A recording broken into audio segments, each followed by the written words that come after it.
Thank you very much indeed for all being here today.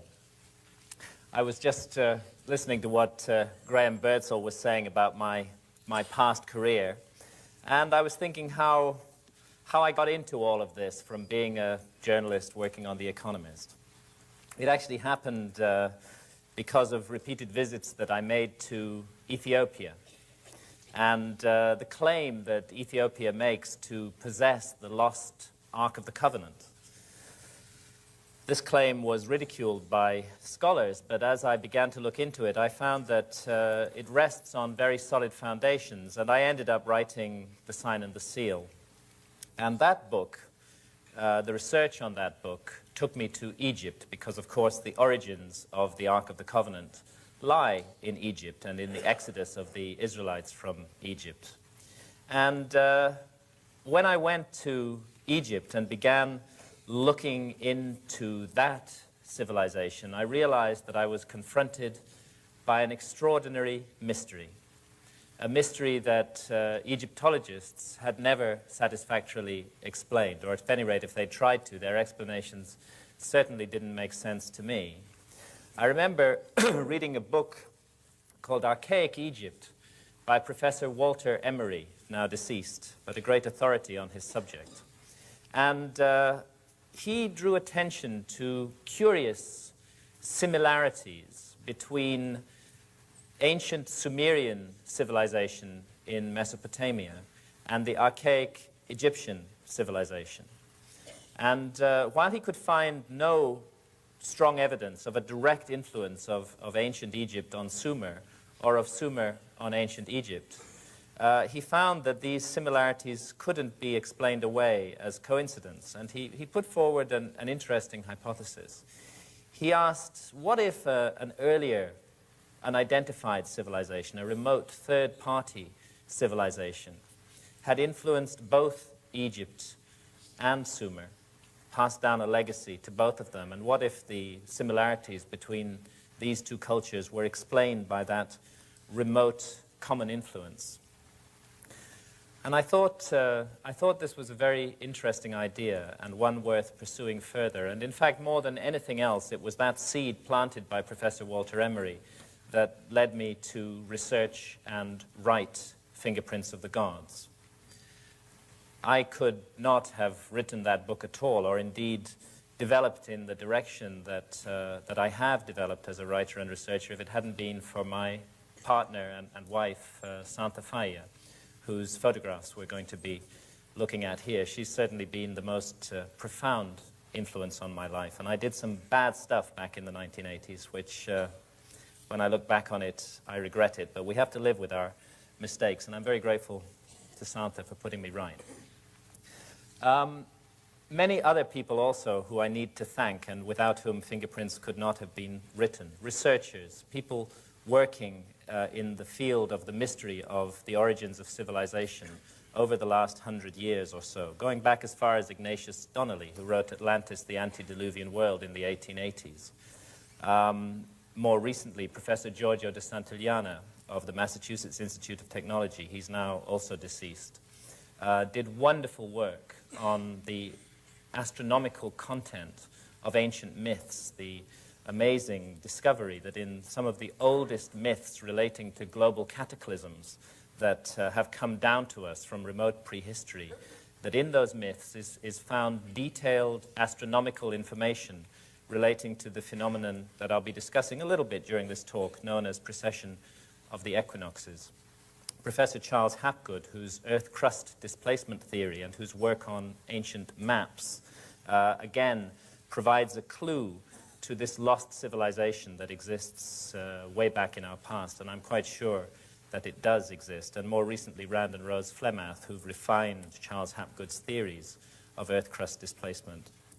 And John Anthony West, a great man who spent 20 years trying to draw the attention of Egyptologists to the erosional features of the Great Sphinx and the implications of that erosion. And of course, my friend and colleague, Robert Boval, with whom I have co-authored the new book, Keeper of Genesis.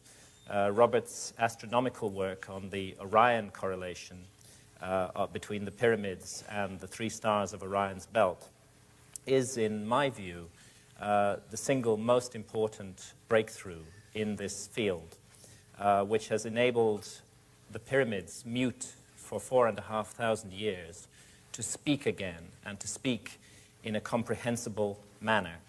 I don't propose in this talk that I'm going to give on fingerprints today to go at all into the astronomical work that Robert and I present in Keeper of Genesis, because Robert will be doing that when he talks about Keeper of Genesis. But take it from me, the astronomy is really the key to this whole mystery. It's a way that some ancient people long ago, far more sophisticated and civilized than our historians would ever give credit for, found a way to communicate with the future, a way to wake up dormant memories in all of us, memories of that great golden age of mankind that is recorded in all our ancient myths. I'll start this talk just by looking at a few similarities, a few connections, bearing in mind what I said about Walter Emery and the theory of a remote third-party civilization. Let's extend that out from just the Middle East, from Egypt and Sumer, and let's look at connections between Egypt and the Americas, similarities that are ignored by scholars but are not explained by them. One issue concerns the face of the Great Sphinx, which we're looking at here. Robert and I are of the view, along with many of our colleagues, that the head of the Sphinx was recarved by the dynastic Egyptians, that the monument is many thousands of years older than the beginning of historic Egyptian civilization, and that it was probably originally lion-headed as well as lion-bodied, and that heavily eroded, millennially ancient leonine head was recarved into the face of a god by the early pharaohs of Egypt, perhaps at around 2500 BC, when Egyptologists think that the monument was actually created. What I want to draw attention to here is just a small point. It's pretty clear and well established that we're looking at the face of an African individual here, an African head.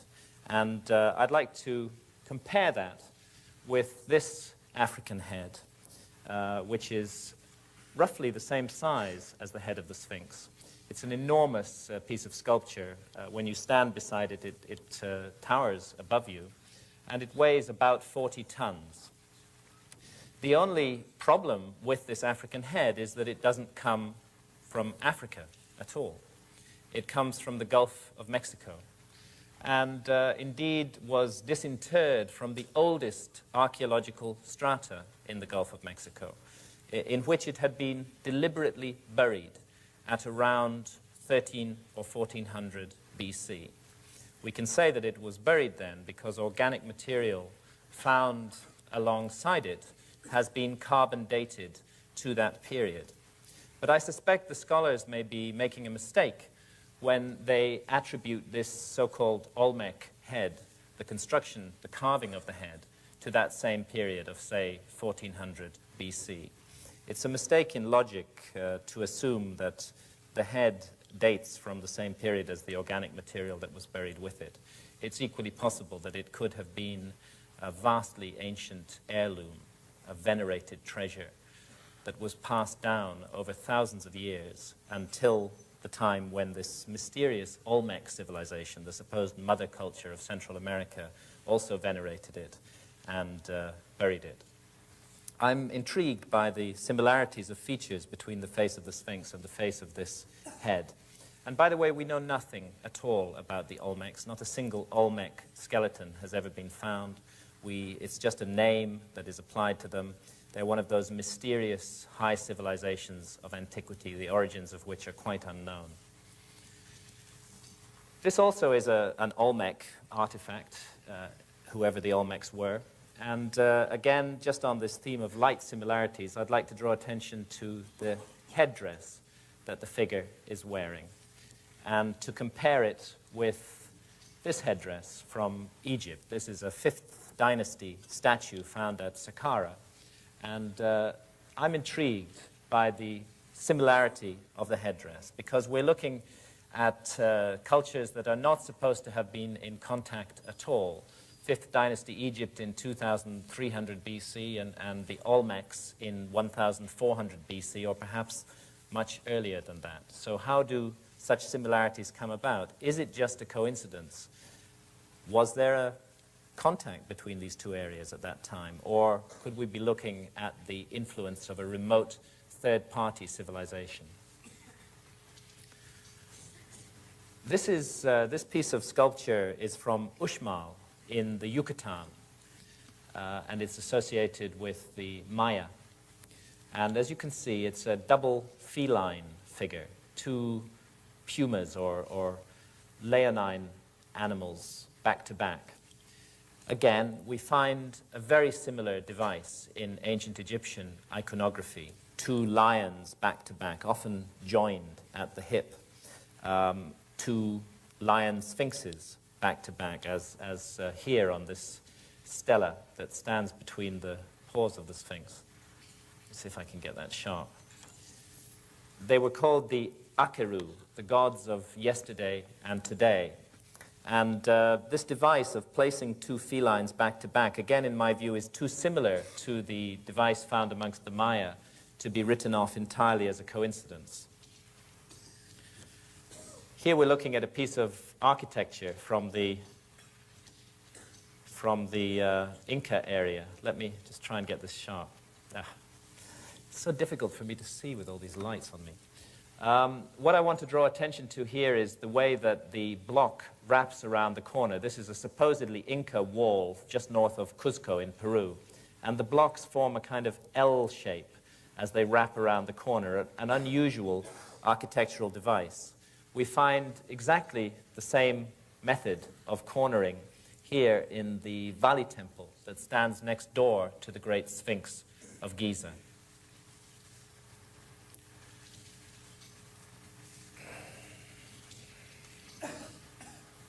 Excuse me, I'll get the hang of this in a minute. A method of joining two blocks of stone together.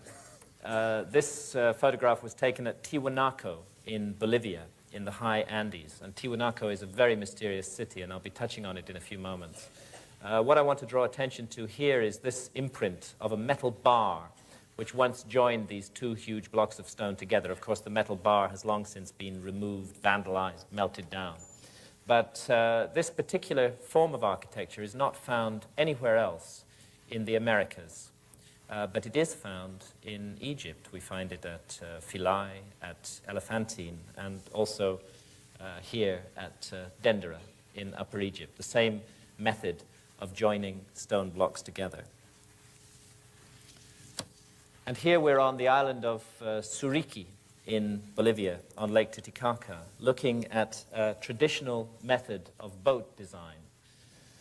It's one of the few places on Lake Titicaca where these boats are still built, these reed boats with high, curving prows. And according to local tradition, the design of these boats was brought to the Andes by the gods, by the Viracochas, as they were called, gods who were remembered as being tall and pale-skinned and bearded, who'd come from across the sea to South America in a time of turmoil and darkness after a great catastrophe, and who had brought with them this kind of boat design and many, many other skills, advanced skills of civilization.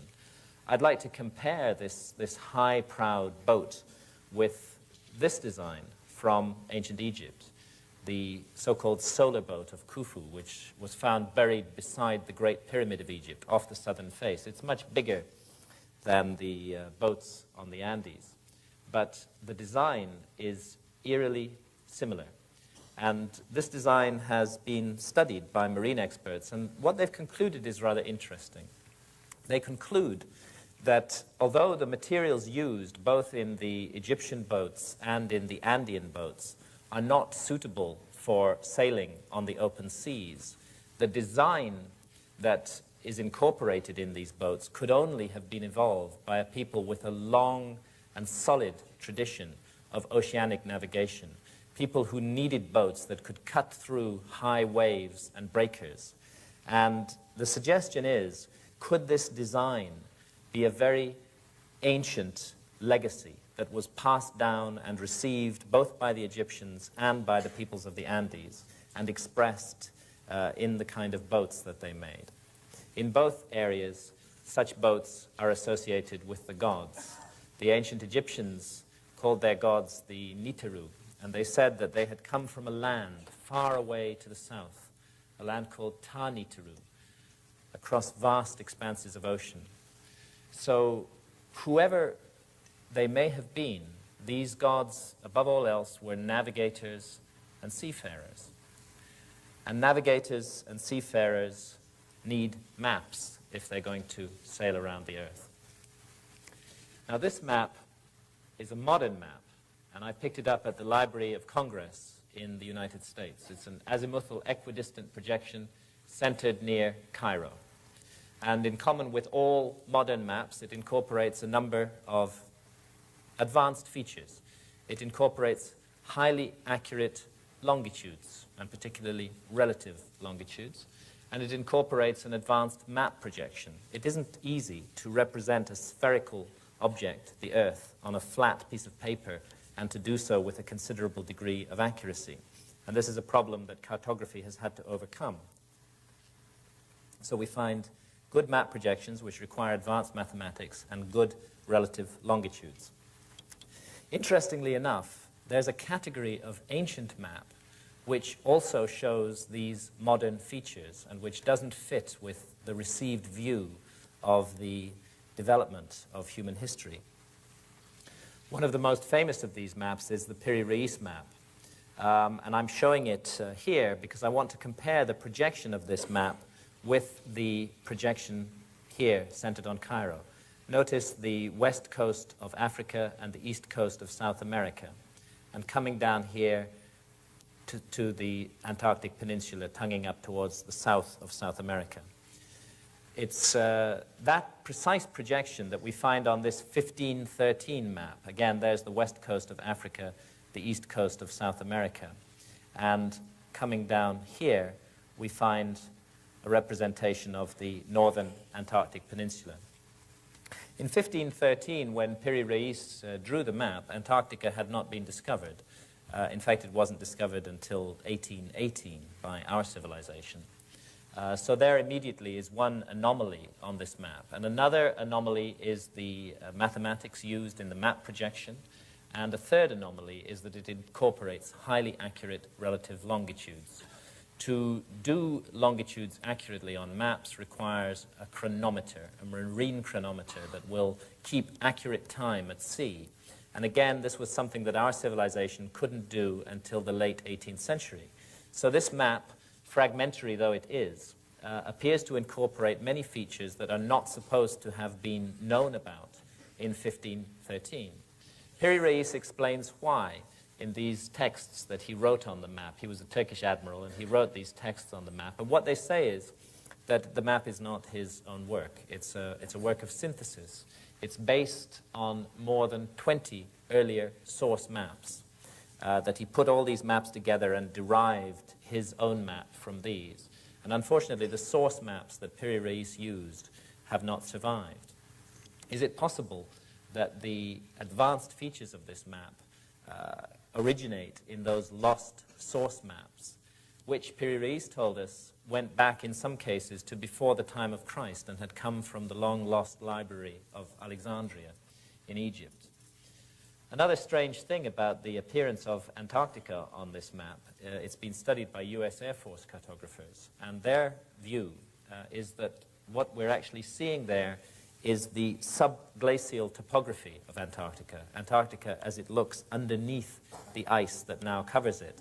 And this raises the question, how long has Antarctica been covered with the 2-mile thick ice cap that we now presently see on it? Such questions would be irrelevant if there were no other maps in this category. If the Piri-Reis map stood alone, the most sensible thing to do would be to dismiss it as a coincidence. But it doesn't stand alone. There's hundreds of other maps that incorporate this same information at a time when our civilization had not yet acquired that information. This is the Mercator map. Mercator is rather famous for his Mercator projection that still dominates most atlases today. It's a 16th century map, and it shows Antarctica 300 years before Antarctica was discovered. And again, it's based on earlier source maps, and again, it incorporates accurate relative longitudes. So also the Orontius Phineus map that we're looking at here, another 16th century map. Mercator includes it in one of his atlases. And here we see Antarctica looking a little bit different, with mountains clearly visible along the coast and rivers running down from those mountains in places where great glaciers are known to run today. It looks on this map as though Antarctica is partially deglaciated. The center of the continent appears to be featureless and ice-covered, but the coast is showing these unglaciated features. What might that mean? This is a map by Philippe Bouache, an 18th century geographer, still a good 100 years before the discovery of Antarctica. And it shows the continent as a kind of archipelago, two major land masses divided by a clear waterway running between them. I wonder where he got that idea from. There's a redrawing of the Mercator map and the Orontius Phineus map and the Bouache map. And here to the right, based on seismic surveys conducted in International Geophysical Year in 1958, is a view of what Antarctica actually looks like underneath all that ice that now covers it. We're looking at the subglacial landscape of Antarctica here. And while I wouldn't claim for a moment that the Bouache map is a perfectly accurate representation of the subglacial topography of Antarctica, I think it's much too close to the reality to be dismissed entirely. I think that much more research needs to be done into these anomalous early maps and into the source maps that they rely upon for their information, because we just may be looking at the faint fingerprints of a lost civilization, of a navigating, seafaring civilization that explored and mapped the entire globe long before what we call history began. The issue of the glaciation of Antarctica is a controversial one, and most scholars would say that it has been covered with ice in the form that we see it today for several millions of years. But there is some contradictory evidence, deep-sea cores which bring up soils from the ocean bed, which suggest that rivers carrying fine-grained sediments were indeed running down off the coastline of Antarctica until about 10,000 years ago.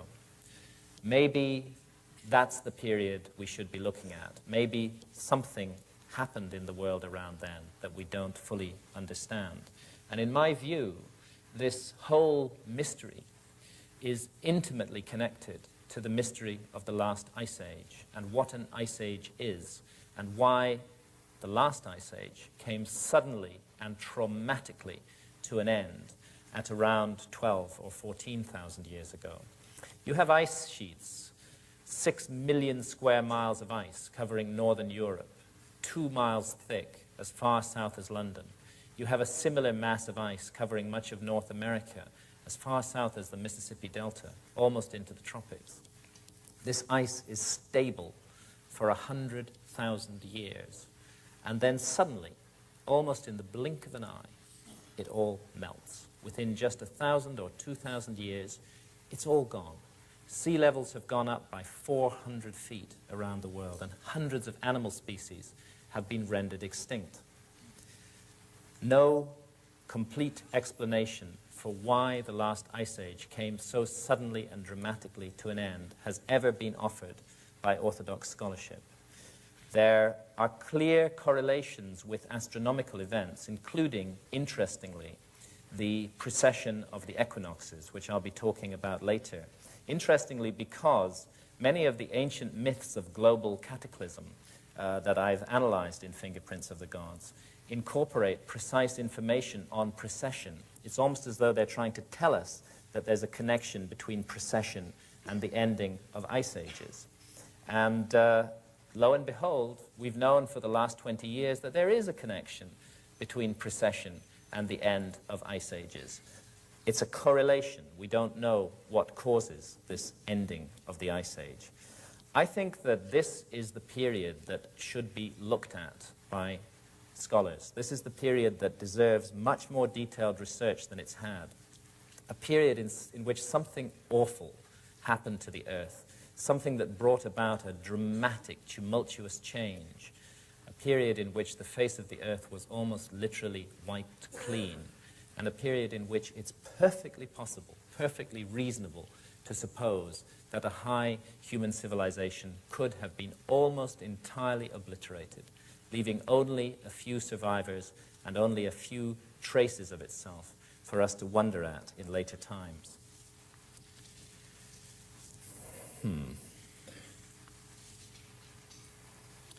Well, there is the Earth, and that's the extended north pole of the Earth, pointing at the star Polaris in the constellation of Ursa Minori. Let me focus this a bit.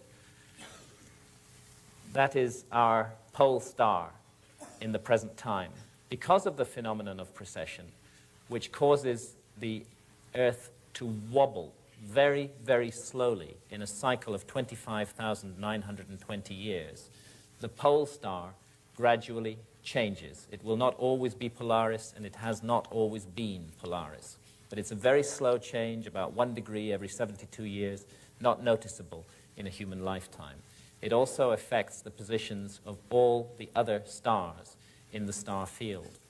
And if you can establish that a monument is aligned astronomically or incorporates astronomical symbolism, it's possible to use precession to date that monument. And we think that the ancients who left their fingerprints around the world used the phenomenon of precession as a deliberate way of communicating information about themselves to the future. And I'll be touching on that a little bit in this talk, and Robert will be doing so much more in the talk on Keeper of Genesis that he'll be giving after me. This site, Machu Picchu in Peru, is an extraordinary piece of landscape gardening on a gigantic scale. It's dated by Orthodox archaeology to around 500 years ago. It's possible that it's much older than that. I won't go into the details here, but astronomers have studied the alignments of some of the features of Machu Picchu, and they've concluded that these were laid out thousands and thousands of years earlier than the Orthodox dating of the site. Another aspect that many of these sites have, in addition to intriguing astronomical alignments, is the use of enormous blocks of stone. We're looking here at a wall in a place called Sacsayhuaman near Cuzco, and the stone that I'm standing beside has been calculated to weigh 361 tons. In layman's terms, that's 500 Ford Sierra motor cars. It really beggars belief that this kind of work could have been done by a primitive people, to put together massive blocks of stone weighing hundreds of tons each, to align them to the stars and to join them together in these curious jigsaw puzzle formations requires amazing engineering and architectural skills. And I think that our historians and scholars tend to gloss over the implications of this much too easily. All around the world there are monuments like these, undateable by any objective technique, because you can't, as I said earlier, carbon date stone, which bear the fingerprints of a high technology in remote antiquity, or if not a high technology, at any rate a technology that we do not properly understand today.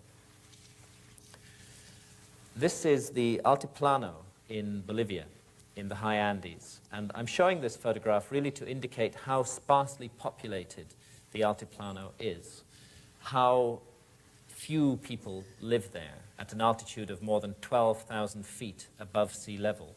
It's not the kind of terrain that can support a large population. Crops are grown, but they come out of the ground stunted, and the yield is extremely low. As a result, very few people live on the Altiplano today. And there's a mystery in that, and a problem in that, and it's to do with the city of Tiwanaku, which stands on the Altiplano at an altitude of 12,500 feet above sea level. Here's a bit of Tiwanaku. This is the piece of Tiwanaku that's called the Pumapunku, and it consists of absolutely enormous blocks of stone. I mean, they're just unimaginably large. This piece has been calculated to weigh 400 tons.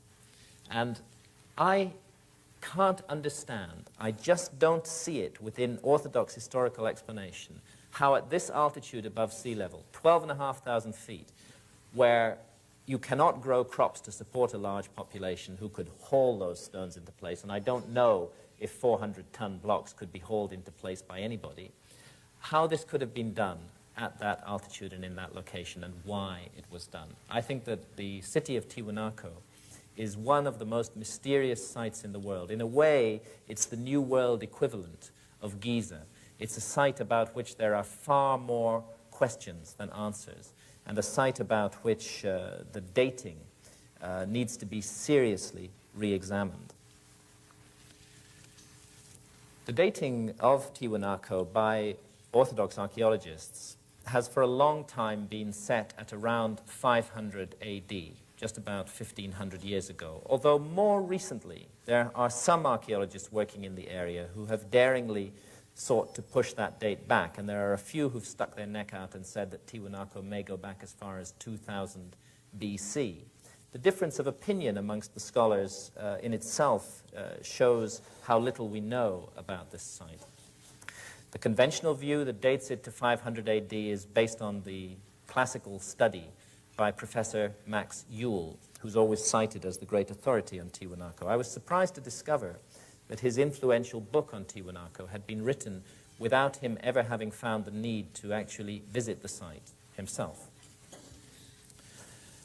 Another scholar also worked on the site, Professor Arthur Poznański from La Paz University, and he not only visited Tiwanaku, he lived there. He lived there for the best part of 50 years, and he took very careful measurements of every aspect of the site. And he studied in particular the astronomical alignments of the site. We're looking at one of the Tiwanaku structures, the Kalasasea here, photographed in the afternoon with the sun setting towards the west. There's another astronomical phenomenon that can be used for dating monuments, and it's called the obliquity of the ecliptic. The Earth has a tilt. The axis of the Earth is tilted, and this tilt, although not many of us know it, changes very slowly like that. It nods in space in a slow cycle of about 41,000 years. And the effect of the changing obliquity is to cause the sunrise, the position of sunrise at either of the solstices, the longest and shortest days of the year, to change very slowly along the horizon. And if you can establish that certain structures were aligned to a solstitial rising of the sun by a people who normally were extremely accurate in what they did, and if that alignment is out, it's suggestive of an older date for the site.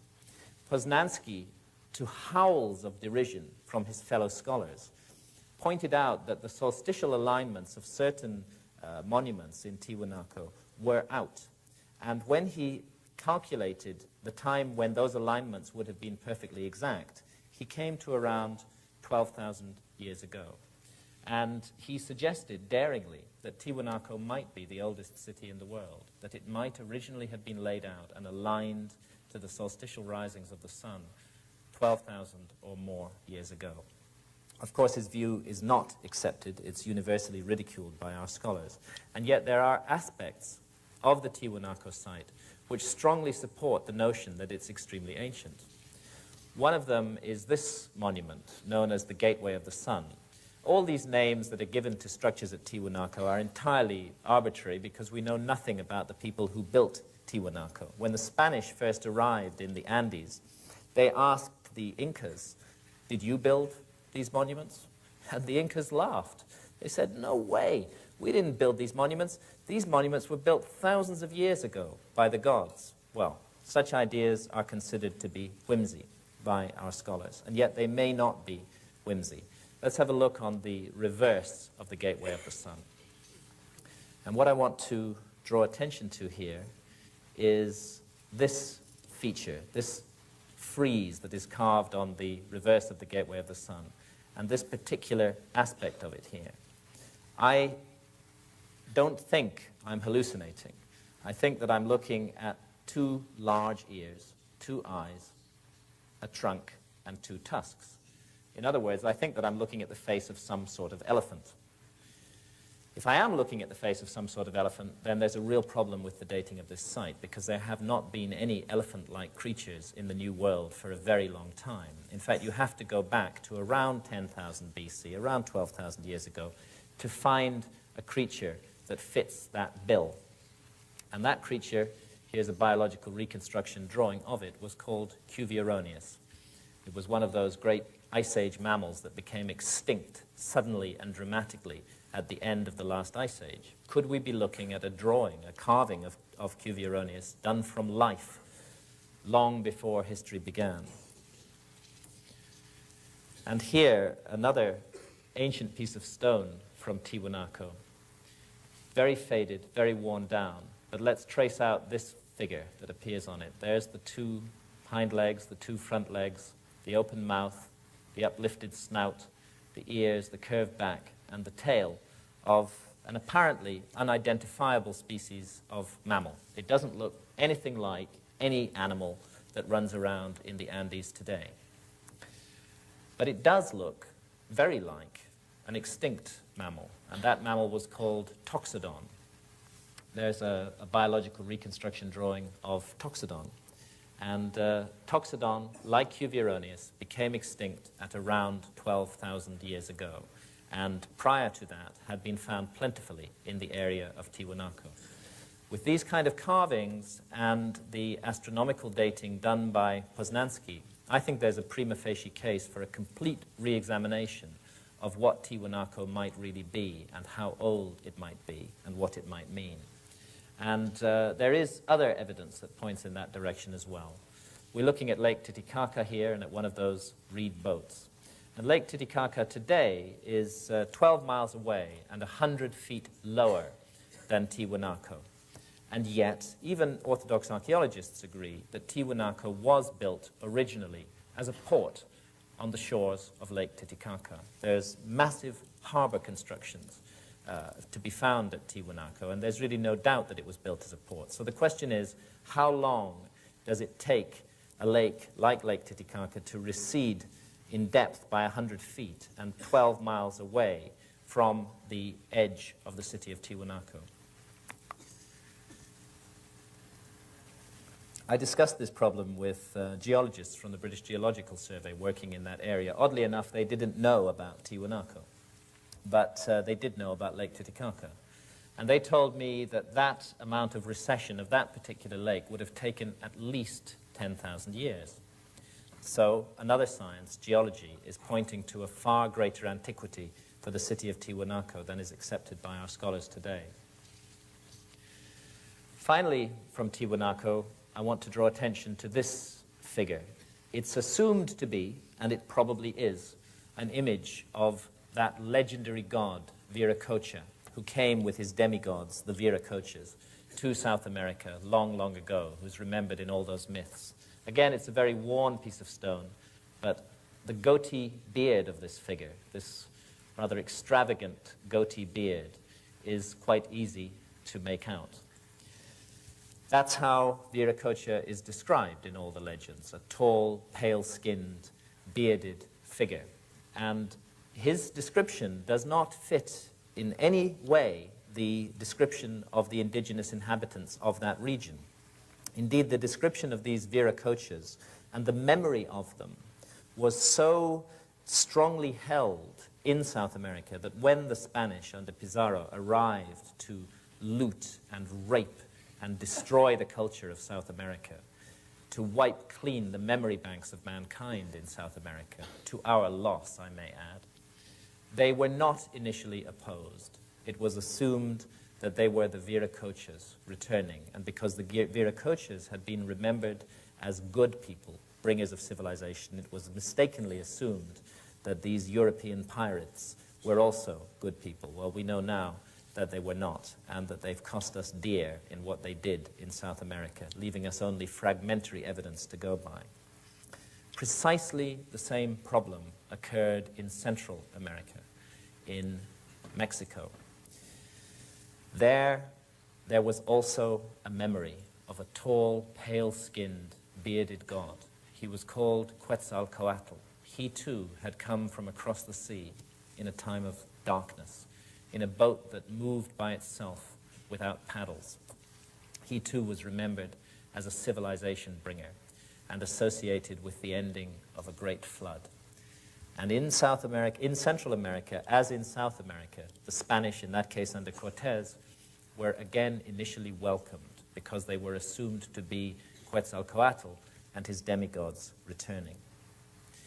This memory of pale, bearded figures who do not look like Central American Indians is reflected in many stone carvings that are found in the earliest archaeological strata of Central America. I'll just show you a few of those bearded faces. Here from Monte Alban, and here a bearded figure with obviously not Central American Indian features from the Olmec area along the Gulf of Mexico. This figure would be dated at least to 1300 BC and may, on the same reasoning as those Olmec heads, be much older than that. The slide has not dropped there, but never mind. There's another bearded figure, again from Monte Alban. And it's in precisely these same ancient archaeological strata that we find these African heads. The presence of African individuals in the oldest strata in Central America and of bearded Caucasian-looking figures in the oldest strata of Central America, and the fact that they're together in the same strata cannot be explained by the orthodox theory of history, which has Europeans and Africans arriving in Central America at the time of Columbus and not before. This figure is from Chichen Itza in the Yucatan. It's a god called Shakmul, and it's associated with the grisly rites of sacrifice that were practiced throughout much of Central America.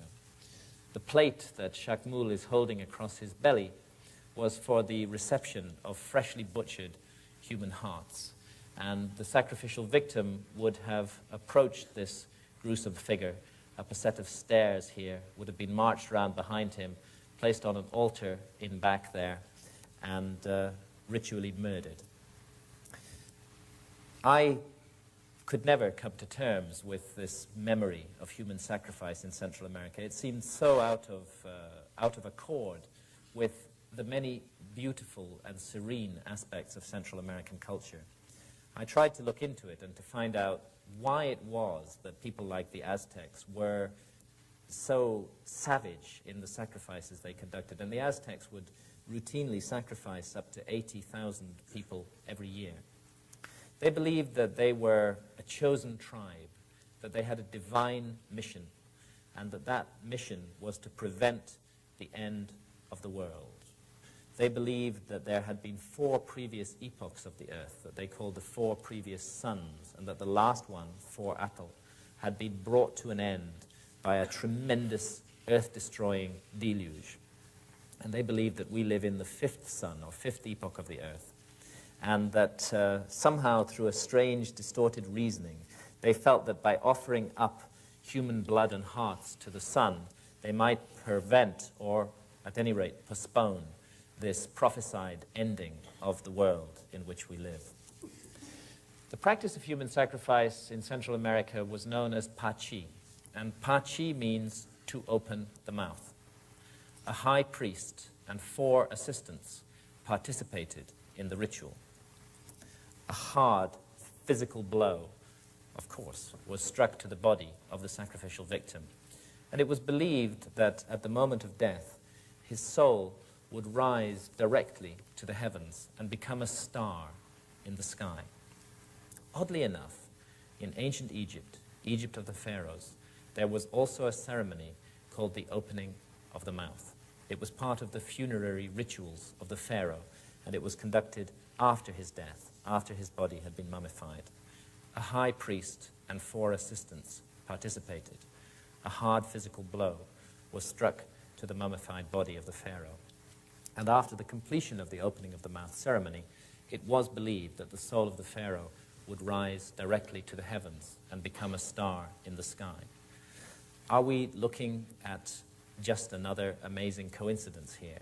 Or is it possible that an explanation for these eerie similarities can be found in the notion of a remote third-party ancestral civilization which influenced both Egypt and its ideas and Central America and its ideas, which passed down a common legacy to both places, a legacy that was perhaps used very differently in both of those places, but which still retained down through thousands of years certain common features, particularly this notion of the opening of the mouth and the stellar destiny of the soul.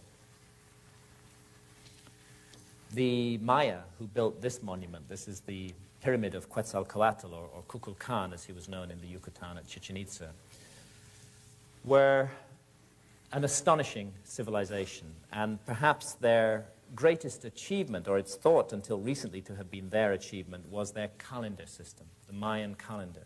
But we know now that the Olmecs, those mysterious predecessors of the Maya, used precisely the same calendar. So it's clear that the Maya inherited it from the Olmecs. And is it possible that the Olmecs inherited it from an even earlier and higher civilization, long lost to history? This is a calendar that incorporates a more accurate length of the solar year that we use in our Gregorian calendar today. It's based on precise and extremely careful, long-term astronomical observations of the heavens, observations that focused, amongst other things, on the synodic return of the planet Venus, and measured that extremely precisely. It's the work of master astronomers. It's this calendar, the Olmec or Mayan calendar, which most thoroughly enshrines the notion of recurrent destructions of the earth, that we live in great cycles, and that each cycle will sooner or later come to an end and end the world in which we live. And like the Aztecs, the Maya believed that there had been 4 previous epochs of the earth, and that we still live in the 5th epoch, the 5th sun. But unlike the Aztecs, the Maya, through their calendar, were able to calculate exactly when the 5th epoch of the earth would come to an end. When we translate their calendar into our calendar, we find that they're telling us that all civilization will be ended by a great movement of the earth on the 23rd of December, 2012 AD. I promise that I'm not running up and down Oxford Street in a sandwich board, crying that the end of the world is nigh. I sincerely hope that the end of the world is not nigh. I would like my children and all our children to have a bright and happy future in this garden of experience that we call the earth, and the opportunity to learn and to grow and to face challenges just as we have all done. But I don't think that we should write off the warnings that have come down to us from the past as though they certainly have no meaning, because these warnings have come down to us from wise people, people whose origins we really do not understand. And I'd just like to mention in passing that all of these warnings also say something else. They say that the destruction of the world is not entirely an act of God or nature, that in some mysterious manner we ourselves are always involved in it. We ourselves, through our actions, through our cruelty, through our materialism, play a role in the destruction of our environment. And when I look around the world today at the force of evil that is rampant in the world, the destruction, the murder of children, the cruelty, the awful things that human beings do to each other, using one another, as though they're just objects, I can't help getting an eerie shiver of apprehension at that Mayan prophecy that the end of our civilization may indeed come before too long. Maybe it's not too late. Maybe we can do something about it. Maybe we can wake up to the spiritual desert that we've created on this planet and look to who and what we really are. And if we're going to do that, I'm convinced we have to go back to the ancient wisdom and listen to the voices of the past and listen to that accumulated experience and knowledge of mankind that we so blithely write off just because we imagine that we're the apex and pinnacle of creation. If civilizations rise and fall, if mankind has climbed more than once to the pinnacle that we've reached today, then all of this is entirely possible. The people who made this monument had an amazing knowledge of astronomy, because this monument is what's called an equinoctial marker. Every year on the spring equinox, the figure of a gigantic feathered serpent is seen to undulate up and down this stairway for a little bit over 3 hours. It's an illusion of light and shadow, a trick. But it's a trick that is achieved by the precise geodetic positioning of this monument. These were a people who had observed the heavens very, very closely and who had a science of positioning monuments on the ground so that they would signal particular moments of the year. No mean feat, and not something that we should regard as the work of primitives. We're looking at the great city of Teotihuacan in Mexico, just 35 miles from Mexico City Airport. Richard Hoagland, in his talk earlier on, referred repeatedly to the importance of latitude 19.5 degrees north. Perhaps it should come as no surprise that Teotihuacan stands on latitude 19.5 degrees north. It's an extraordinary and mysterious place. Very little is known about it. It's thought to be about 2,000 years old. It was already vastly ancient when the Aztecs came across it, overgrown and in ruins, and they, attaching to a thread of ancient tradition, gave it the name Teotihuacan. And Teotihuacan means the place where men became gods. Somehow there's a suggestion that these pyramids, the Pyramid of the Sun here and the Pyramid of the Moon, as they're arbitrarily called, were connected or involved in a process that led to the spiritualization of human beings. And hold that thought, because precisely the same idea is connected to the pyramids of Egypt, of far-off Egypt. Mexican tourists looking down the so-called Way of the Dead from the Pyramid of the Moon at the Pyramid of the Sun in Teotihuacan. The Way of the Dead has recently been researched by archaeoastronomers, and they've concluded that it's a terrestrial diagram of the Milky Way, that it represents the Milky Way on the ground. Also interesting because in the ancient Egyptian system of ideas, as Robert will be explaining in much more detail later, the River Nile was seen as the terrestrial counterpart of the Milky Way, the winding waterway in the sky. And a closer look at the Pyramid of the Sun. Its base is almost identical in length to the base of the Great Pyramid of Egypt, but its height is a little bit shorter. But both monuments have a number of things in common in addition to their pyramidal shape. And what they have most in common is the mathematical value pi. Pi is a little bit over 3.14, and it's the formula that we need to use in order to calculate the circumference of any circle or sphere from its radius. If we know the radius of a circle, all we have to do is multiply it by 2 pi, and we'll get a precise printout of the circumference of that circle. In this case, if you take the height of the Pyramid of the Sun and multiply it by 4 pi, you get an exact printout of the perimeter of the base, which is odd because the Central American peoples are not supposed to have had any knowledge of such abstruse mathematical ideas as pi.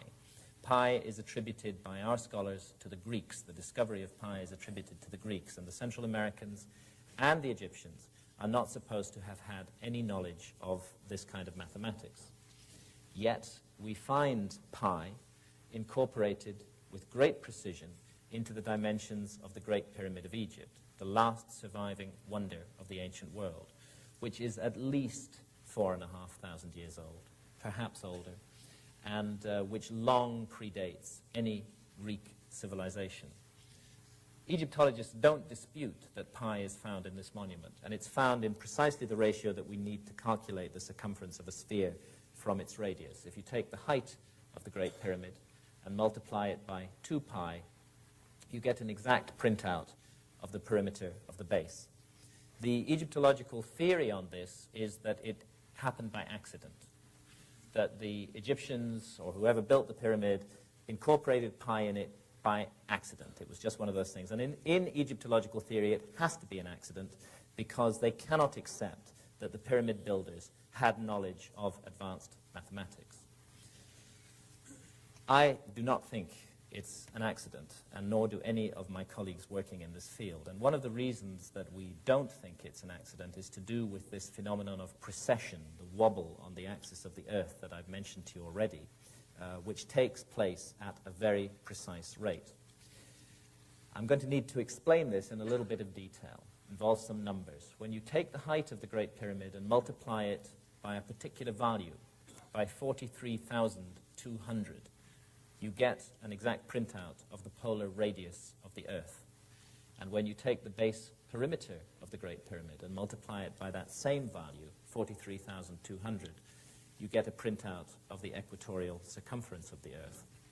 We think that one of the many functions of this monument was to serve as a mathematical scale model of the northern hemisphere of the Earth. And the reason that we think that is the scale used. This monument, to use one of Richard Hoagland's phrases, knows where it is on the planet. It knows what it is. I'll try and explain why. There are 4 key moments, astronomically speaking, in the year.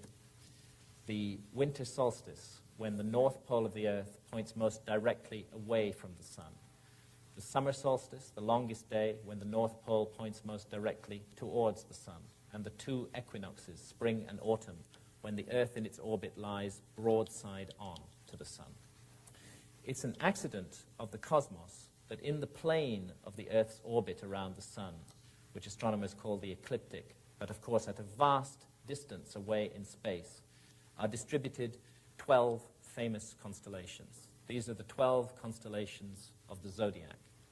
And because of this phenomenon of precession, the background constellation against which the sun is seen to rise at dawn on the spring equinox very slowly changes. The Earth reaches this broadside-on moment to the sun slightly earlier in its orbit each year. It's a difference of 1 degree every 72 years.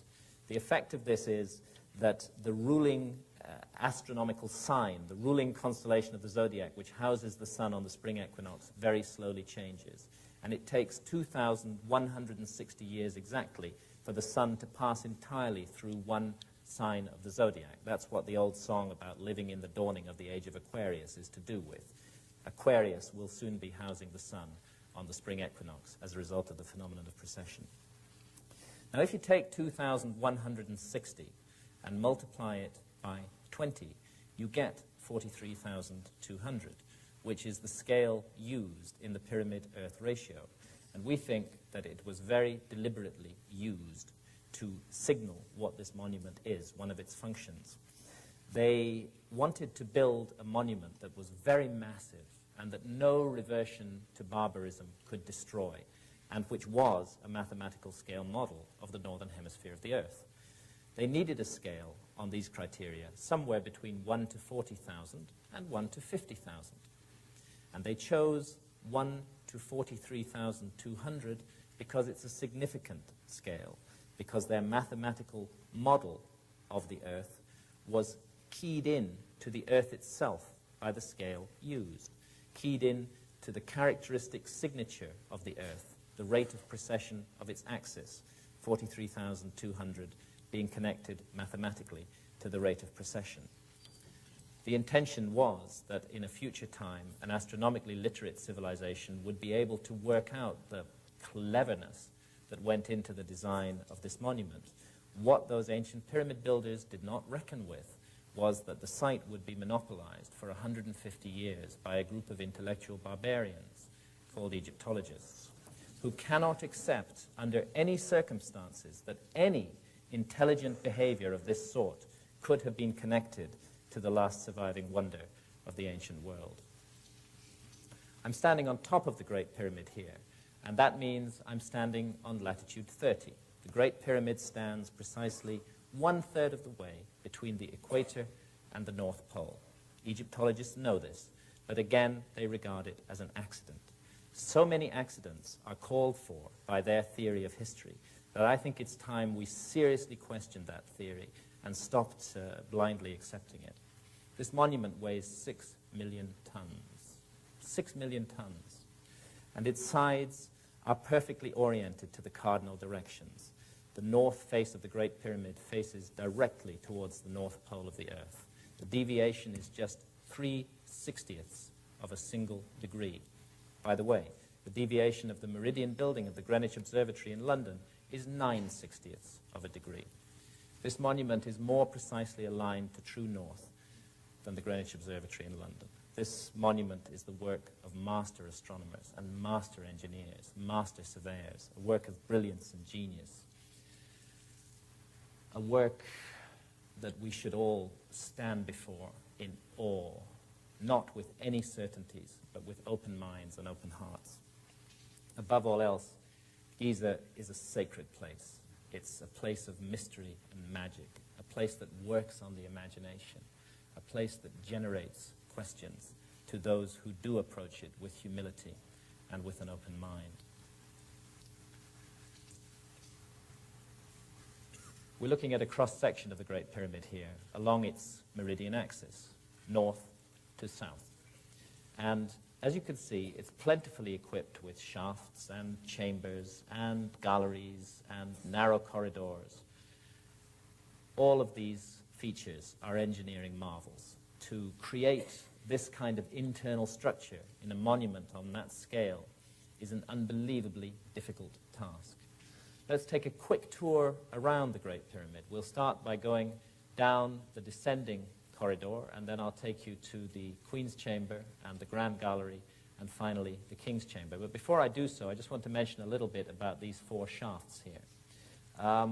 The southern shaft of the so-called Queen's Chamber was found in 1993 to have a little door at the end of it. The shaft is 8 inches wide and 8 inches high, and it was explored with a high-tech robot camera in 1993. And as soon as that door was discovered, the research into the shaft was stopped in a most sinister and extraordinary manner.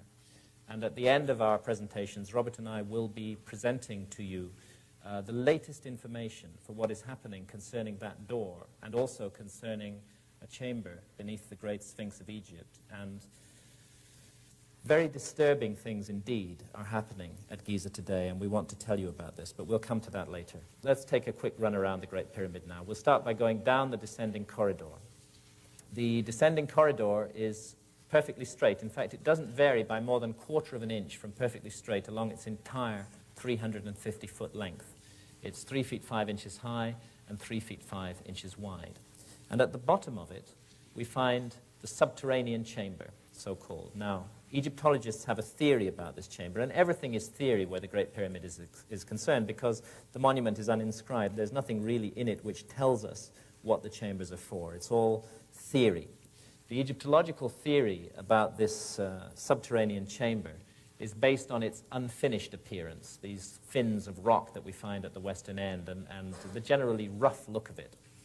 What they want us to believe is that after quarrying out more than 2,000 tons of rock from that perfectly straight descending corridor and painstakingly removing them from the bedrock under the Great Pyramid, and having finally got down here more than 100 feet below the base of the Great Pyramid, and having started to carve out this chamber from the bedrock, those whimsical ancient Egyptians at the last minute just changed their minds and decided to go no further, because the Egyptological theory is that this was originally intended to be the burial chamber of Khufu, the pharaoh who they think the pyramid was built for. So those ancient Egyptian builders, after doing all that incredibly precise work, well, they just changed their minds and they decided to stick the body of the pharaoh somewhere else in the Great Pyramid. Actually, the body of the pharaoh has never been found in the Great Pyramid. The Great Pyramid was found to be completely empty when it was first opened by the Arabs in the 9th century. And we think that this unfinished burial chamber routine is a load of bollocks. I mean, it's just absolute nonsense. These people knew exactly what they were doing. Everything they did had a purpose. You stand down in the subterranean chamber, you can hear somebody sing in the king's chamber, 250 feet above you, through all that mass of solid rock. The acoustic effects of this monument are extraordinary. And one thing that our friend John Anthony West has suggested, and I think it's a damn sight better theory than the theory of the Egyptologists, is that what they were actually doing with this chamber was tuning the pyramid, that they were tuning its acoustic effects. And when they had extracted precisely the right amount of rock from under the pyramid to hit precisely the right note that they wanted, that's when they stopped. That's why it looks unfinished. It's not unfinished at all. It was fulfilling a plan, a function. And everything about this site is planned, as Robert will be explaining in more detail when he comes to discuss our book, Keeper of Genesis.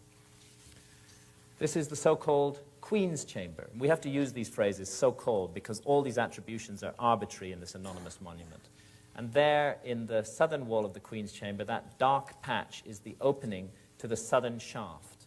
And it was into that dark place that that little robot camera was inserted in 1993, and after a journey of 200 feet, reached that mysterious door that we'll be talking about later. From the Queen's Chamber, we find ourselves in the Grand Gallery. It's 153 feet long and 28 feet high. It's a corbel vault. Each layer of stone is laid a little bit closer to the center line than the layer underneath it. And it bears around it millions of tons of pyramid. Remember, this is a monument that's at least 4,500 years old. I'm sure quite a few people in this room have been inside it and have walked up that Grand Gallery. It can be a little claustrophobic, but one thing you're sure of, when you're in there, you're safe. It's not like modern jerry building, where buildings fall down after 30 years. This is a work of architectural grandeur on an amazing scale, of architectural brilliance. To create a monument on this size and scale with a wonderful gallery in the heart of it like this, in the middle of an earthquake zone. There was a very bad earthquake there in 1992. It didn't touch the Great Pyramid at all. It caused massive disasters in Cairo, but the pyramids were unhurt by it. So again, we're looking at the work of geniuses when we look at architecture like this. Come to the top of the Grand Gallery, and you find yourself in the so-called King's Chamber, where Egyptologists assume, on no evidence, that the body of Khufu, that 4th dynasty pharaoh, was buried. We have to allow this chamber to speak for itself, and the way that it speaks is through the language of mathematics. It's a perfect 2x1 rectangle, for example. It's 34 feet 4 inches in length and 17 feet 2 inches in width. The half diagonal of the floor is equivalent exactly to the height of the chamber. So it's a sort of mathematical symphony in solid stone. And the stone used, by the way, is granite, which is interesting because there is no granite in the area of the Giza pyramids. The pyramid, main body of the pyramid, is made of local limestone, but the granite came from far away. The nearest granite is 500 miles to the south, and this pink granite came from Aswan in Upper Egypt. There are precisely 100 blocks making up the wall of the king's chamber, and some of those blocks weigh as much as 70 tons each, brought 500 miles from the south and then raised to 150 feet above the ground, supposedly by technological primitives. Does it make sense? I don't think it makes sense. Again, we're looking at a work of genius here. Now then, there I am in the supposed sarcophagus of Khufu. I mean no irreverence to Khufu, but I don't think he was ever buried in this supposed sarcophagus. I don't think it's a sarcophagus at all.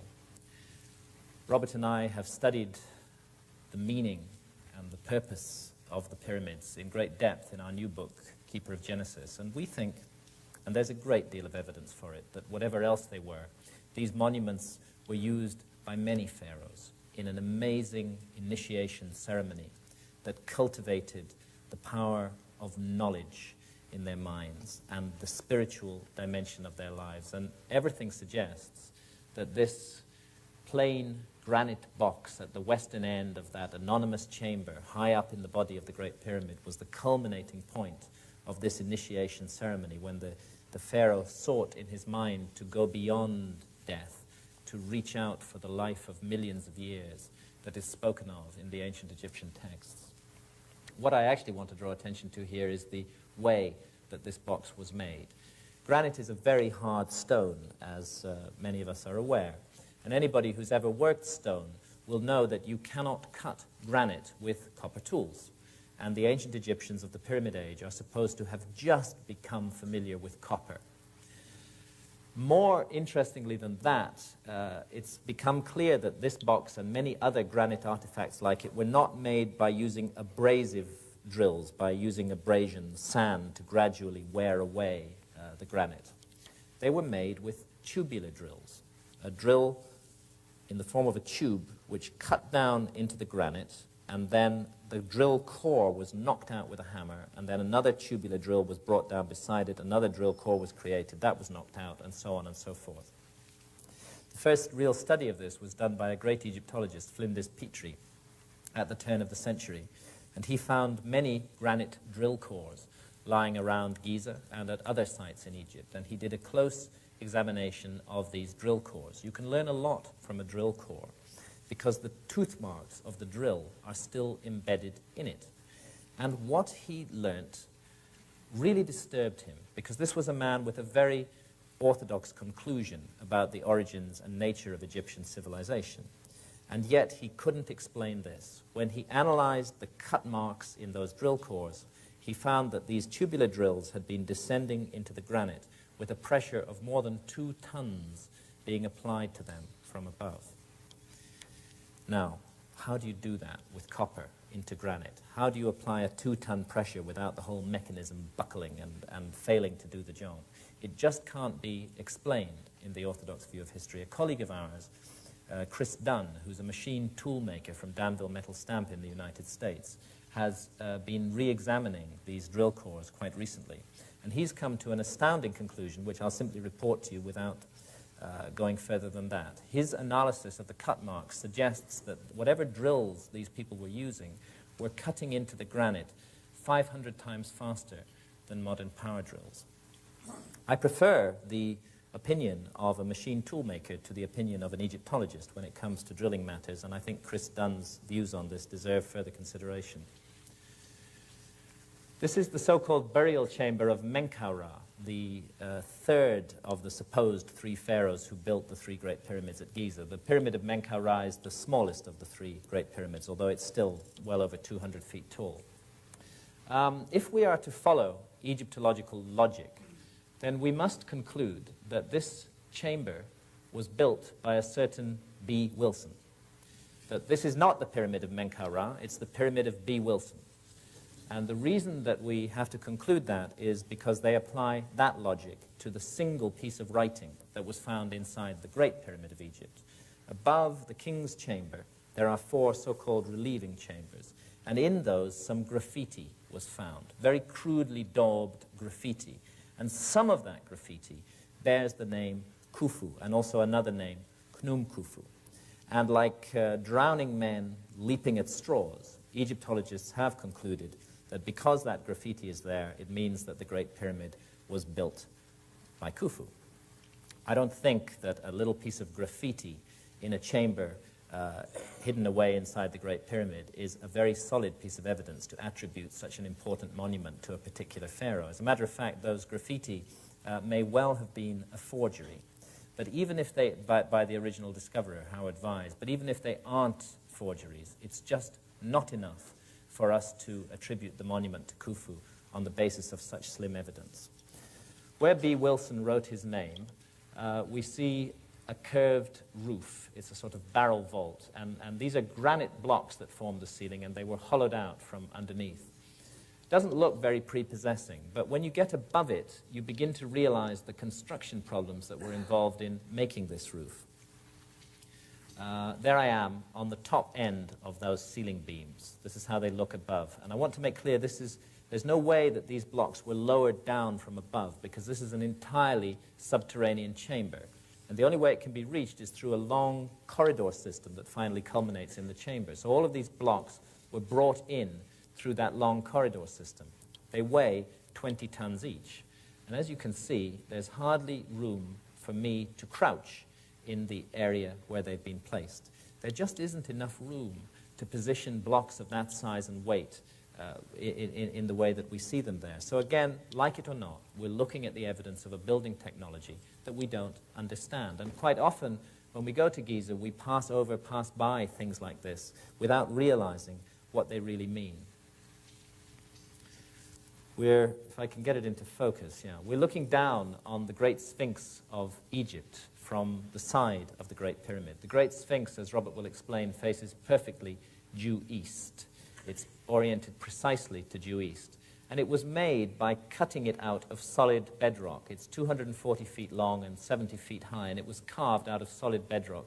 The core body was isolated by removing this trench of rock around it, and those rocks that were cut away from the core body were then sawn up into blocks, and those blocks were erected in front of the Sphinx in these two so-called temples, the Valley Temple and the Sphinx Temple. They're also entirely anonymous monuments, like the Sphinx, and actually, to be honest, we don't really know what their function is. But the interesting thing is the size of the blocks used in making those structures. We're looking at a side view of the Valley Temple here, and you can see the problem. These blocks of stone weigh 200 tons each, and there's hundreds of them. And they were put into position at the same time that the Sphinx was made. I'll be briefly outlining later on the geological evidence, which indicates that the Sphinx may be at least 12,000 years old. Since we know that this temple was made at the same time as the Sphinx, if it is 12,000 years old, and the astronomical evidence that Robert will be covering also corroborates that, then it means that 12,000 years ago, there were people on this planet who had the ability to lift and manipulate 200-ton blocks of stone. And this is a serious problem for the orthodox view of history, because 12,000 years ago, we were supposed to have been in an extremely primitive stage, living in caves.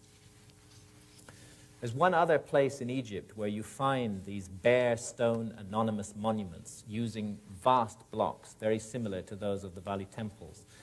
And this is the Osirion in Upper Egypt, near Abydos. It lies at a level 50 feet below surrounding temples.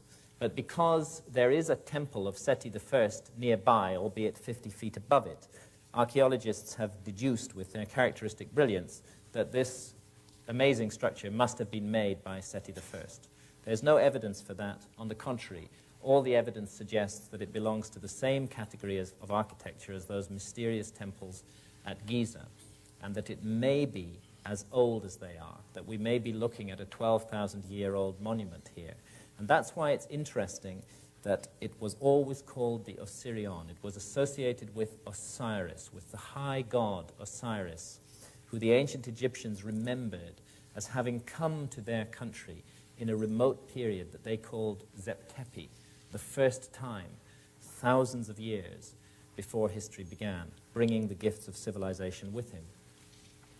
There are many images of Osiris in Egypt. Here's one that's actually carved in that Seti I temple that I just talked about. And as you can see, he's a conspicuously bearded figure. In fact, Osiris and the symbolism of Osiris has much in common, and I've gone into this in some depth in Fingerprints of the Gods, with the symbolism of Viracocha and of Quetzalcoatl.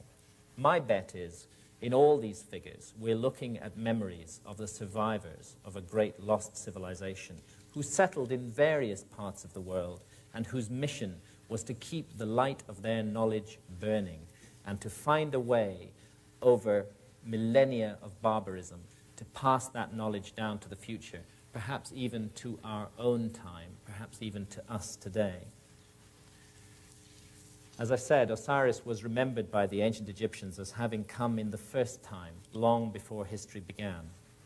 You talk to Egyptologists about Egyptian history, and they will tell you that they know far more about the history of Egypt than the ancient Egyptians did themselves. This arrogant statement has been made in print by several Egyptologists, and yet the Egyptological chronology of ancient Egypt is based entirely on ancient Egyptian records such as these. This is the king list of Pharaoh Seti I at Abydos, and he's showing his young son Ramesses II a list of all the kings of Egypt who'd ruled before their time, together with the lengths of their reigns. And the notion that we have of 30 dynasties of Egyptian pharaohs is based on this king list and on other king lists like these. On the opposite wall of the same temple is another list, which again is matched by many other lists that the ancient Egyptians passed down. And this is a list of a mysterious group of beings called the Shemsu Hor, the followers of Horus, who were believed by the ancient Egyptians to have ruled in Egypt for thousands of years before the first pharaoh of the first dynasty took the throne.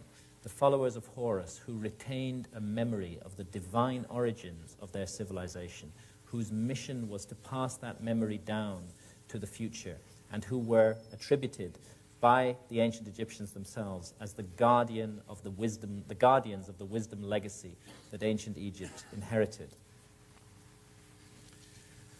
These references to the first time, to the followers of Horus, to this remote prehistoric period when the gods came to Egypt, are found again and again in the oldest scriptures of mankind, carved on the walls here of a 5th dynasty pyramid, the Pyramid of Unas at Saqqara. These are called the pyramid texts, and they were compiled roughly in the epoch of 2500 to 2300 BC. They contain repeated references to this mysterious period, the first time. And I'll leave it to Robert, in his talk on our book, Keeper of Genesis, to really bring out what the first time means. It's difficult to see in this light, but on the ceiling of this chamber, there are hundreds of stars, and the pyramid texts are full of references to the stars and to the heavens, very precise and very specific references. What we think is that astronomy can be used to arrive at a precise date for the first time, as Robert will be showing you.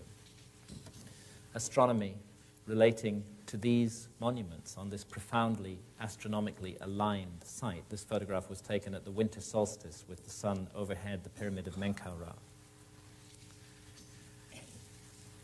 And just a little bit on the Sphinx. When we say the word Sphinx, we're actually speaking the ancient Egyptian language, because Sphinx is a corruption through Greek of the ancient Egyptian phrase Sheshep Ankh.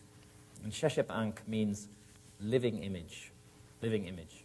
But the question is, whose living image does the Sphinx represent? Egyptologists think they know the answer to this question. And their theory about who the Sphinx represents and about the age of the Sphinx, their opinion on this matter, is falsely presented as fact in all our textbooks and all our encyclopedias. You look up the Sphinx of Egypt in the Encyclopedia Britannica or any other text of that nature, and you'll be told, without any question mark over the matter, that it was built by the pharaoh Khafre in his own image in around 2500 BC. And yet, the Great Sphinx, like the pyramids, is an entirely anonymous monument. And since it's carved from raw stone, we have no objective way of dating it. What we're dealing with that attribution to Khafre is purely and simply Egyptological opinion. And as Robert and I have gone on with our work into Giza and into the monuments of Giza, we have come to trust Egyptological opinion on these matters less and less. In fact, we don't think that the Egyptological opinion on these matters is right at all. We think the Egyptologists have got it totally and utterly wrong. Perhaps you agree with us, perhaps you don't. But one thing is for sure. It's very bad scholarship that the opinion of scholars should be presented as fact when it isn't fact. Let's see what the Egyptological opinion about the identification of the Sphinx really rests on. One thing it rests on is the face of the Sphinx. Egyptologists tell us that this anonymous monument looks like Khafre. And they say that because there are a few statues of Khafre that have survived which actually have Khafre's name on them. And so they compare the face of the Sphinx with the face of a known statue of Khafre, like this one, which is in the Cairo Museum. And they tell us that the two faces are identical. Well, we don't see it that way. We don't think that the two faces look similar at all. We think they look very different, but don't take our word for it. and don't take the word of Egyptologists for it. The person who really is an authority on faces is somebody like a police forensic artist, somebody who's made a lifetime study of the similarities and differences between faces. And back in the early 1990s, colleagues of ours, led by John Anthony West, brought a police forensic artist to Giza, Lieutenant Frank Domingo of the New York Police Department, with 20 years on the force. And he did a very careful point-by-point identikit comparison of the face of the Sphinx and the face of Khafre. And here are some of his drawings. What he concluded is that he just couldn't understand why Egyptologists were under the impression that the Sphinx looked like Khafre. He saw no resemblance between the two faces at all, and when he compared key angles of the faces, he concluded, he swore an affidavit to this effect, that whoever the Great Sphinx's face represents, it certainly does not represent the face of Khafre. The angles of the face are completely different, and he, in fact, concluded that the Great Sphinx represented an individual of an entirely different race from Khafre. Okay, so that dismisses the facial similarity view that Egyptologists wish to foist on us. What else do they base their attribution of the Sphinx to Khafre on? They tell us that there are certain texts around Giza which say that the Sphinx was built by Khafre. Let's look briefly into this issue. Let's start with a text that was found at Giza, which says very definitely that the Sphinx was not built by Khafre. This is the so-called inventory stela, which stands neglected in a corner of the Cairo Museum today. According to Egyptologists, the inventory stela is a work of fiction. It's an ancient Egyptian novel, which we have to ignore. And why do we have to ignore it? The reason we have to ignore it is because it doesn't fit their theory. The inventory stela tells us that the Sphinx was already standing and already remotely ancient when Khufu, the predecessor of Khafre, came to the throne. And if the inventory stela is correct, then the Egyptologists must be wrong, and Khafre could not have built the Sphinx. But, say the Egyptologists, the inventory stela doesn't date from the same period as the Sphinx, and this is true. The inventory stela dates from about 1,200 years after the orthodox dating for the Sphinx. The orthodox dating for the Sphinx is 2,500 BC, and this stela belongs to the period of 1,200 BC, or perhaps a little bit later. They say, since it's not contemporary with the Sphinx, we don't need to pay attention to it.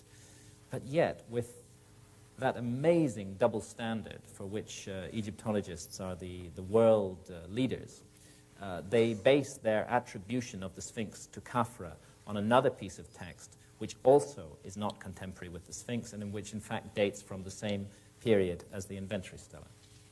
They base the attribution of the Sphinx to Khafre on this stela, which is called the Dream Stela, and it was put up by Pharaoh Thutmose IV to commemorate a restoration campaign that he undertook on the Sphinx. And on this stela, amongst many other interesting texts which Robert will review, there is one single syllable, Kaf. And because of that single syllable and nothing else, the monument is attributed to Khafre by Egyptologists. They wish us to believe that Thutmose was telling us that Khafre had built the Sphinx, that he was commemorating the building of the Sphinx by Khafre. He might equally well have been telling us that Khafre was an earlier restorer of the Sphinx, or he might not have been referring to Khafre at all, because it's just a single syllable Kaf. So, on such flimsy foundations, perhaps the most important monument of the ancient world has been attributed for the last century or so to a particular pharaoh in a particular epoch. We think that it's vastly, vastly older than that. And I'm not going to go into the details of that. Robert will give all the details in his talk on Keeper of Genesis. But what I will briefly mention is the geology. Between 1991 and 1993, the Sphinx was studied by Professor Robert Schoch of Boston University, a leading geologist and one of the world's recognized specialists in the weathering of limestone. And he was brought to the site by our colleague John Anthony West, who had noticed these curious erosional features on the side of the Sphinx, and particularly prominently on the trench of bedrock out of which the Sphinx is cut, which obviously was made at the same time as the Sphinx. This undulating profile, this scalloped undulating profile, and these vertical fissures that run down through the rock could not have been caused by sand erosion, and they could not have been caused by wind erosion.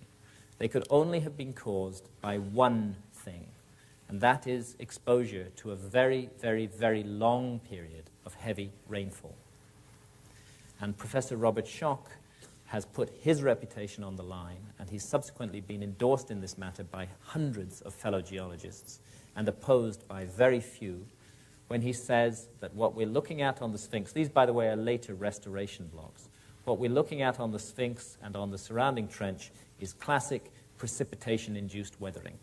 The problem is that in 2500 BC, when the Sphinx is supposed to have been built, Egypt was as bone dry as it is today. The climate conditions did not exist then, and they have not existed since, to cause this kind of weathering around the Sphinx. The last time that sufficient rains fell in the eastern Sahara to have caused such weathering, when the Sahara Desert was still green, was around the end of the last ice age, focusing us back again towards that period, that mysterious period when the ice age came suddenly to an end, around 12,000 years ago. Sooner or later, as you go around the world, as I did, looking at these sites, at the myths, at the monuments, at the memories that have been passed down, at the fingerprints of what becomes more and more real as a great lost civilization, you have to begin to ask yourself, if I'm finding the fingerprints, where is the body? Where is the rest of this civilization? Why do we find so little?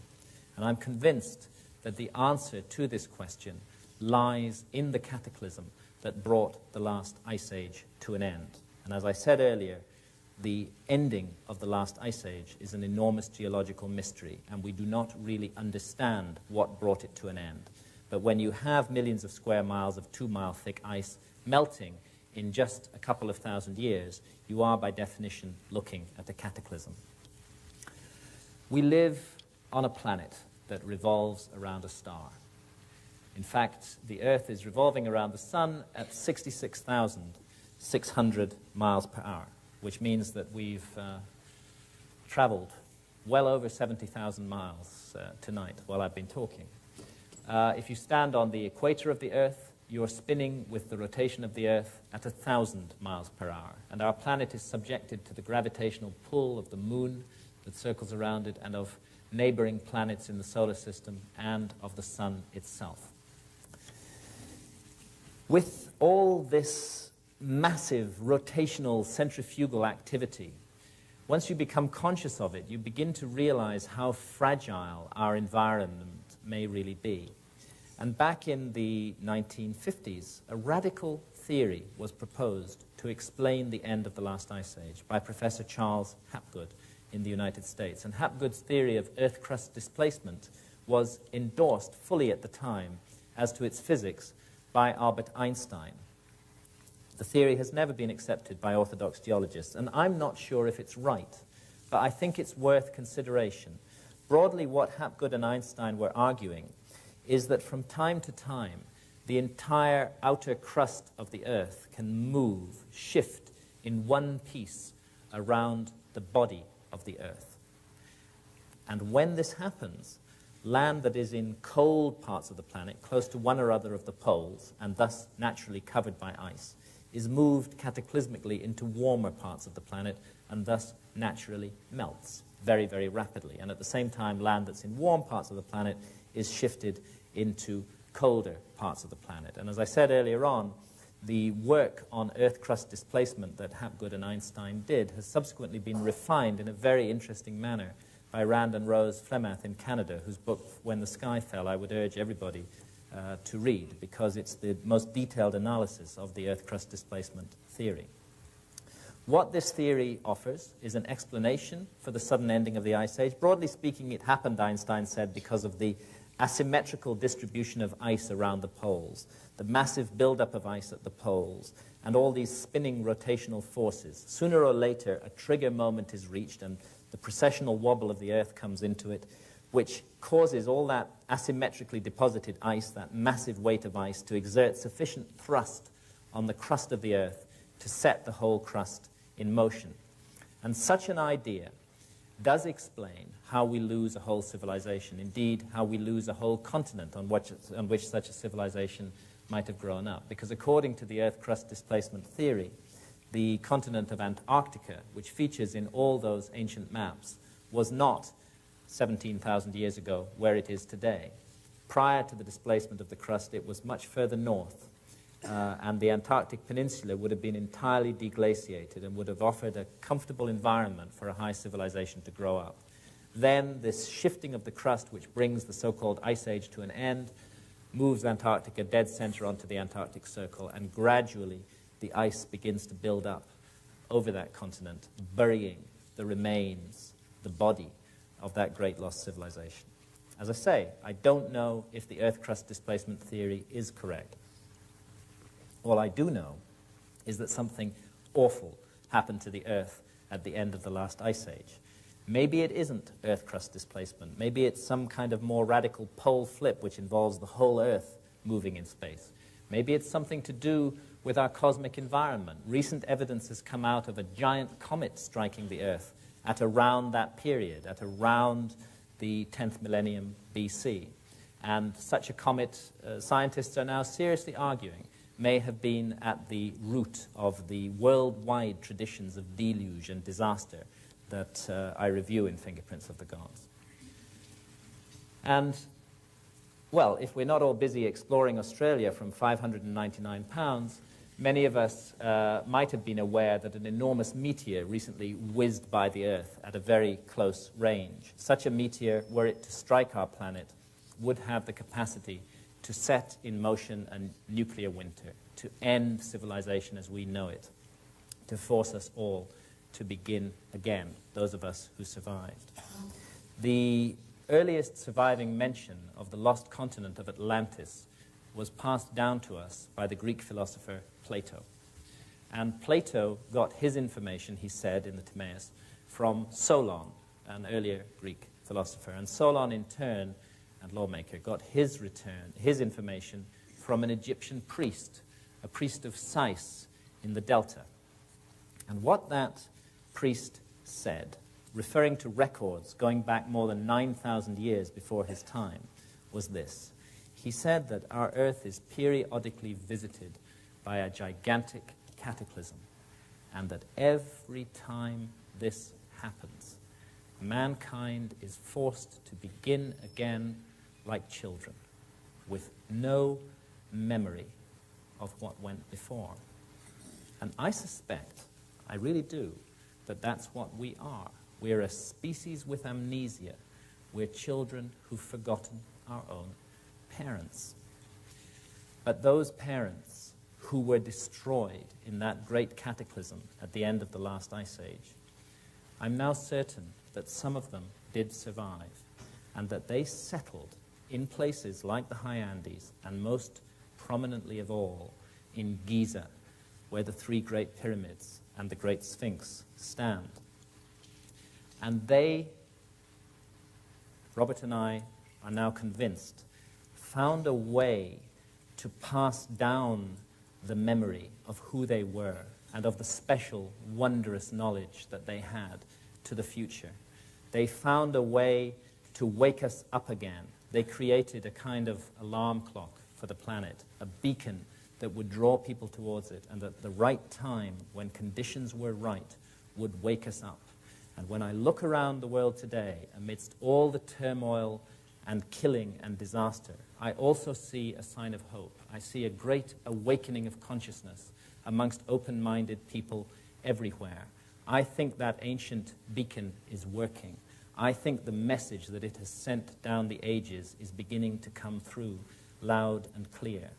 And what Robert and I have tried to do in Keeper of Genesis is get to grips with the beginning of that message, begin to decode it, as Robert will be telling you when he gives this talk in about 10 minutes' time. Thank you very much indeed.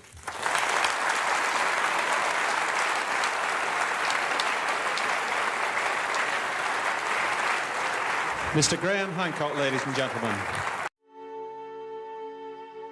Eric von Däniken's hypothesis will have an increasing effect on society, science, literature, and art. The search for extraterrestrial intelligence is a concern that affects all of humanity. For me, it's like souvenirs of the past. Some of our human forefathers had contact with extraterrestrials. They were here, they visited us, they were in contact. Something happened in the deep past, and it will happen again in the future.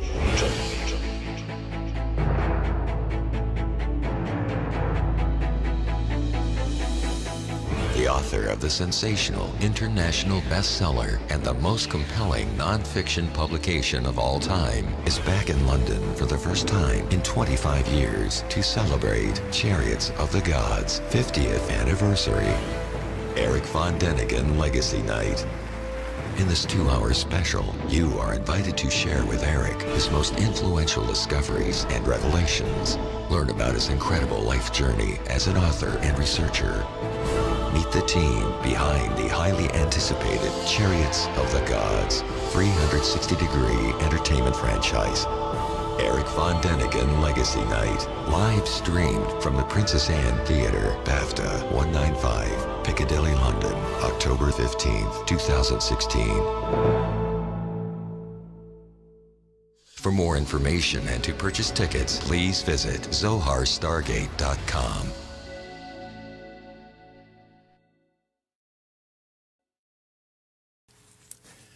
Thank you very much indeed for all being here today. I was just listening to what Graham Birdsall was saying about my past career, and I was thinking how I got into all of this from being a journalist working on The Economist. It actually happened because of repeated visits that I made to Ethiopia, and the claim that Ethiopia makes to possess the lost Ark of the Covenant.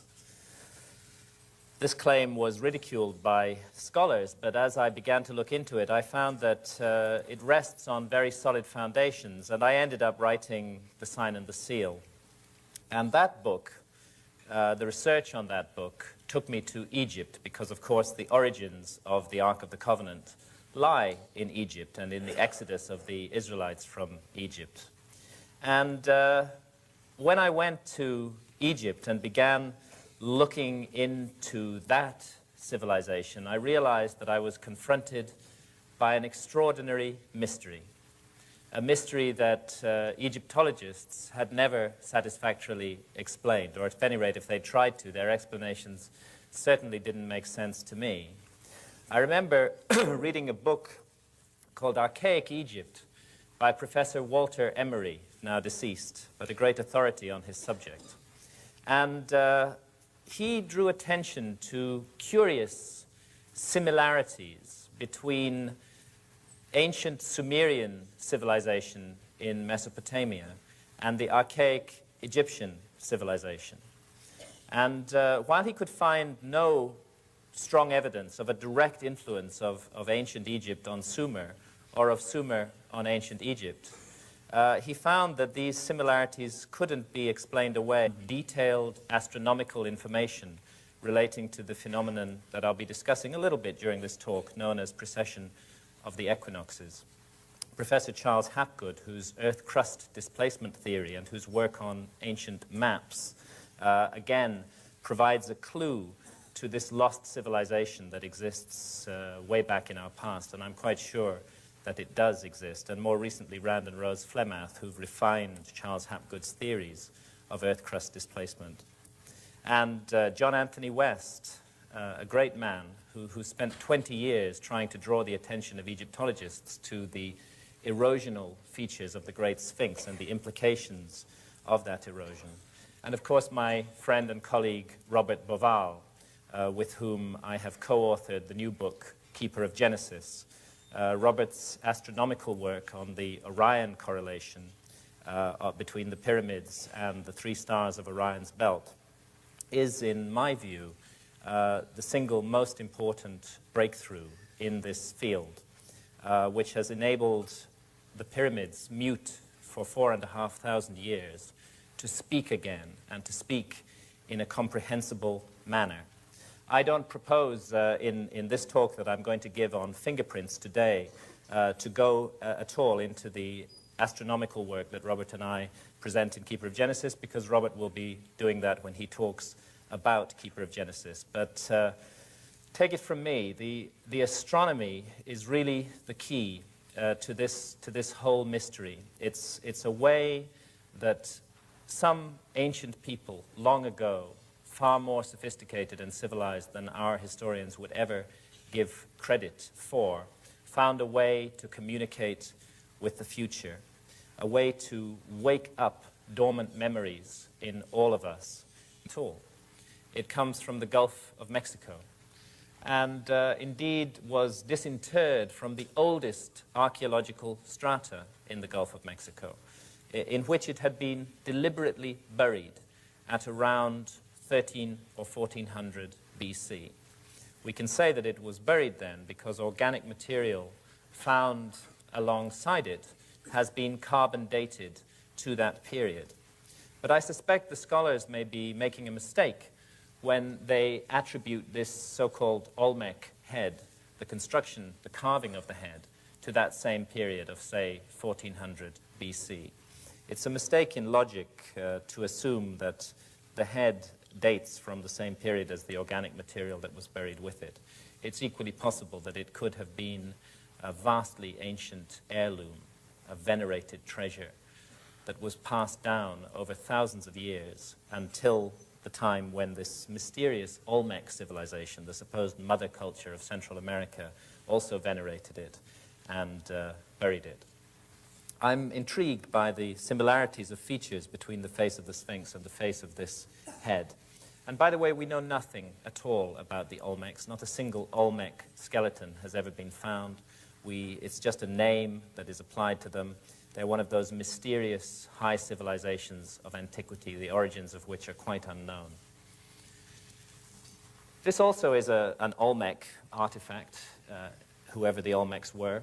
And again, just on this theme of light similarities, I'd like to draw attention to the headdress that the figure is wearing, and to compare it with this headdress from Egypt. This is a 5th dynasty statue found at Saqqara, and I'm intrigued by the similarity of the headdress, because we're looking at memories of that great golden age of mankind that is recorded in all our ancient myths.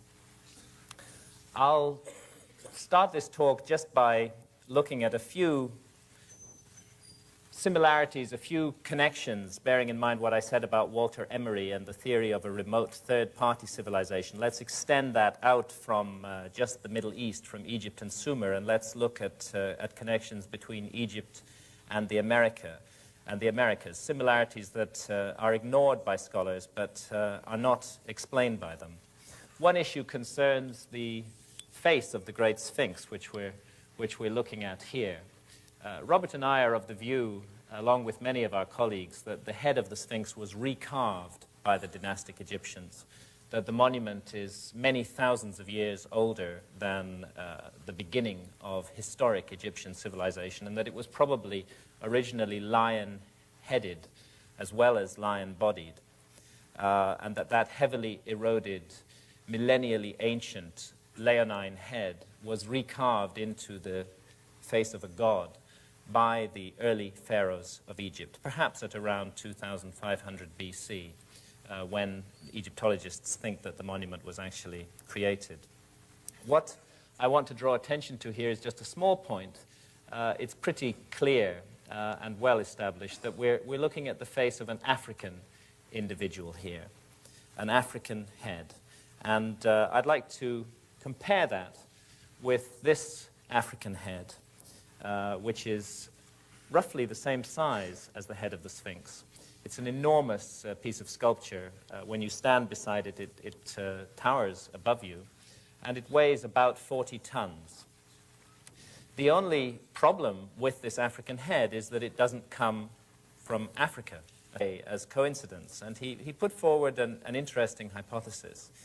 He asked, what if an earlier unidentified civilization, a remote third-party civilization, had influenced both Egypt and Sumer, passed down a legacy to both of them? And what if the similarities between these two cultures were explained by that remote common influence? And I thought this was a very interesting idea and one worth pursuing further. And in fact, more than anything else, it was that seed planted by Professor Walter Emery that led me to research and write Fingerprints of the Gods. I could not have written that book at all, or indeed developed in the direction that I have developed as a writer and researcher, if it hadn't been for my partner and wife, Santa Faya, whose photographs we're going to be looking at here. She's certainly been the most profound influence on my life. And I did some bad stuff back in the 1980s, which, when I look back on it, I regret it. But we have to live with our mistakes, and I'm very grateful to Santa for putting me right. Many other people also who I need to thank, and without whom Fingerprints could not have been written. Researchers, people working in the field of the mystery of the origins of civilization over the last 100 years or so, going back as far as Ignatius Donnelly, who wrote Atlantis, the Antediluvian World in the 1880s. More recently, Professor Giorgio de Santillana of the Massachusetts Institute of Technology, he's now also deceased, did wonderful work on the astronomical content of ancient myths, the amazing discovery that in some of the oldest myths relating to global cataclysms that have come down to us from remote prehistory, that in those myths is found